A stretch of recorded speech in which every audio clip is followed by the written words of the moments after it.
ipinagdiriwang natin ngayon, ngayong araw na ito ng ika-29 ng June, ang solemnity ng dalawang dakilang haligi ng simbahan, ang sina Apostol San Pedro at Apostol San Pablo, no?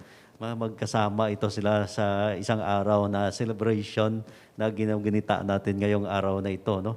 Nakapagtataka dahil walang feast of Saint Peter, no? Tapos wala ring feast of Saint Paul, no? Maliban lamang sa aming mga Paulines, ang June 30, no? Yan ang tinalaga na kapistahan ni San Pablo na apostol, no? Pero sa ating Roman calendar ay magkasama palagi itong dalawa na ito, no?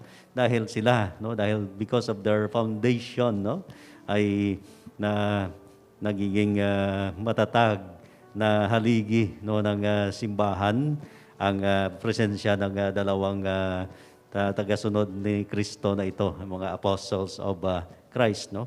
Siguro they were martyred in Rome, no. At hindi naman magkapareho ang araw siguro ng kanilang pagkamartir doon sa Rome. O siguro baka yung paglipat ng mga relics nila, no? Kaya siguro baka pinagsabay na lang sa isang araw. Pero nevertheless, ito sila ay mga haligi ng simbahan, no? At with this tradition of Peter and Paul, no, ang Western Church o ang Roman Church, no, ay nakabatay, no, at nagiging patron nitong dalawang mga great men ng ating pananampalataya, no, ng ating religion, no. At we are bagay din na pagsamahin na lang natin sila ngayon at bigyan ng karangalan at sundin, no, ang kanilang mga teachings, no, kaya kanilang mga preaching sa atin, because we are sure, no, when we are founded, no, on these two apostles, no, ay matatag din. Sana magiging matatag din ang ating pananampalataya, no, through our remembrance of these two men, no. Magiging haligi din tayo ng pananampalataya sa ating mga ginagalawan ngayon, sa ating mga trabaho, sa ating mga tahanan. At yung makita nila kayo, ito pala, no, tagasunod ito ni Saint Paul, tagasunod ni San Pedro, no, and makikita sa kanya si Kristo, no, and that would be a good compliment enough para sa atin na upang ipahayag ng ating pananampalataya sa mundo ngayon, no, na napupuno, no, ng doubts, napupuno ng questions, at naghahanap, no, ng sandigan sa ating pananampalataya. Ang imahen, no, ni San Pedro, siyempre dahil siya isang apostol at medyo matanda na yung kanyang imahen, no. Pero kung ang mga popular na imahe na nakikita sa kanya, ewan ko nga kung bakit, no, yung isang matanda na may hawak na manok, no, siguro mga sabungero yun. Kasi siguro ngayong araw na ito at sa mga susunod pa ng mga araw, no, masaya sila sa pagsabong. Pero ang atin naman, ang pinapakita natin na imahe ni San Pedro ay yung isang he's a great man, an old man, pero may hawak na mga susi, no? Dahil binigyan siya ng susi ni Jesus sa kalangitan, no? Susi ng kaligtasan at susi para mabuksan ang pintuan ng kalangitan para sa mga nananampalataya at sumusunod kay Kristo, no? Si San Pablo naman, no, ay namartir din, no, doon sa Rome, no. Sabi nila nung putol daw ng kanyang ulo, tumalbog ng 3 beses, no. Kaya nung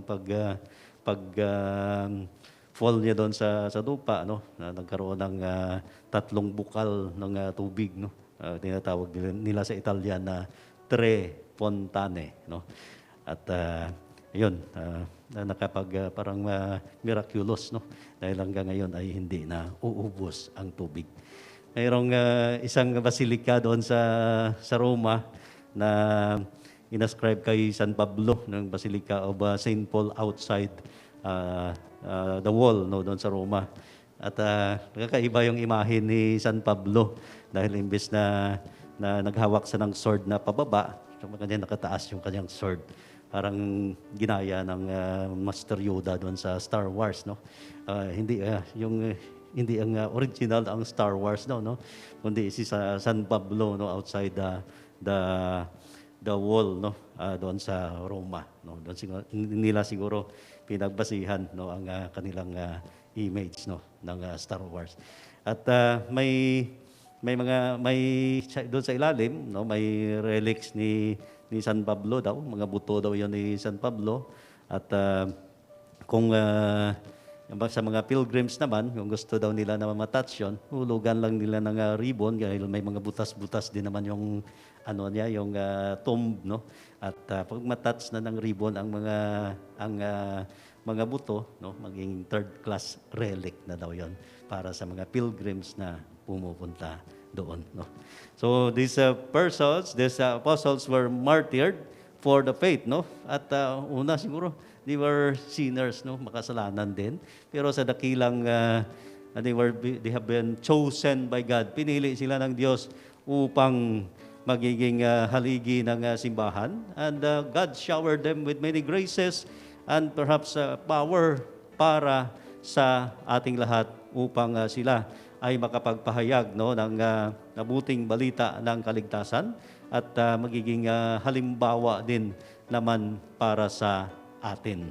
So una siguro, they have been fiery, no, in their proclamation of the Lord, no, kagaya siguro ni San Pedro na siya ay tagahawak ng susi, no, ng pintuan ng kalangitan.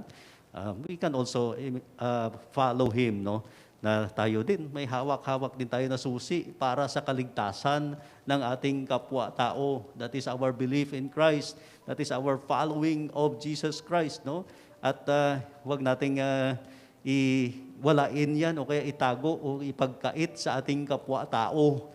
We proclaim, no, Jesus crucified, that Jesus is our Lord, and siya ang tagapagligtas ng sanlibutan. Siya ay anak ng Diyos na pumarito sa atin upang buksan ang pintuan ng kalangitan para sa isa't isa sa ating mga kapwa-tao.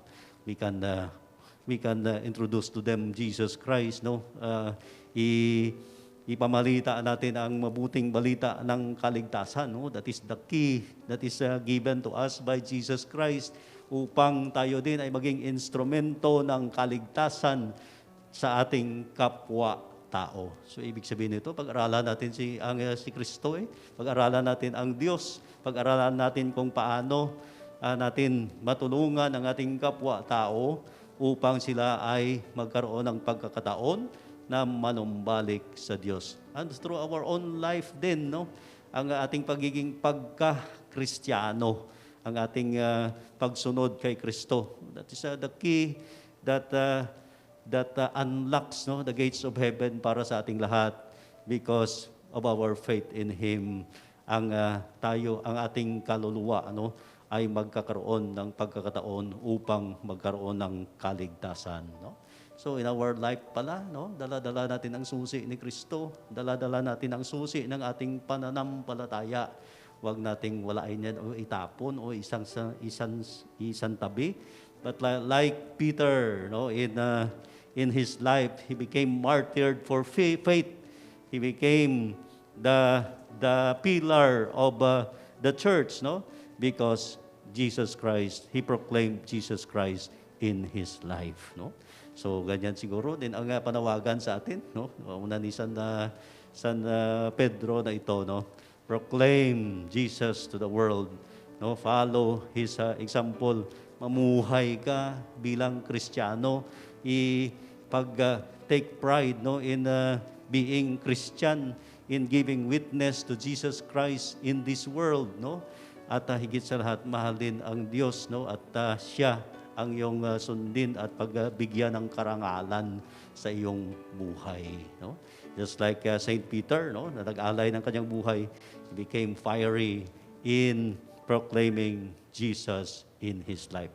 O so paano naman si San Pablo, no? Si San Pablo ay may hawak-hawak na libro at ano ito, sword, no? Sword ng pananampalataya that cuts, no, what is right and what is wrong, no, and brings fire to those who hear him, to those who hear the message of salvation. So ibig sabihin nito pala, sa pagdiriwang natin itong dalawang great men in our church, no, we should also become fiery like them in proclaiming the good news of salvation. Wag nating dapat isaalang-alang, no, kung ano man ang misyon na binigay sa atin ni Kristo, no? At through our proclamation that the church will become strong, the foundation of the church will become strong because may mga tao na hindi lamang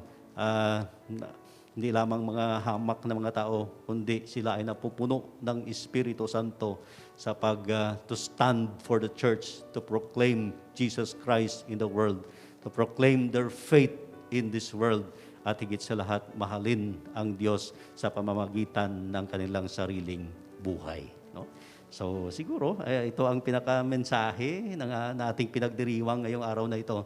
Huwag tayong magpatalo sa ibang mga religion o kaya sa ibang mga tao na yuyurak, no, ng dignity ng simbahan o kaya ng ating pananampalataya kay Kristo. Sa ating pagsasagawa nito, no, let it be also an instrument para sa ating lahat, para maging sandigan din tayo ng ibang mga tao na nagdidwindle sa kanilang pananampalataya. At higit sa lahat, kung may makita na nila tayo na ganito ang ating proclamation, they will respect the church, no? At higit sa lahat, titingnan din siguro nila kung ano ang ating buhay at kung sino ang ating sinasampalatayahan dito sa daigdig na to. Because it always points to Jesus Christ, who is the Savior of the world, to God, who wants His people, no, to be saved. And He gives us the foundation in our faith upang tayong lahat ay magiging strong sa ating proclamation, sa ating pananampalataya, at higit sa lahat, magiging tayo rin ay magiging huwaran sa proclaim ng mabuting balita ng kaligtasan. So let the example of Peter and Paul today makes us once again committed to our faith and once more love Jesus Christ in our life so that we become strong in proclaiming Him in our world today. May God bless us all.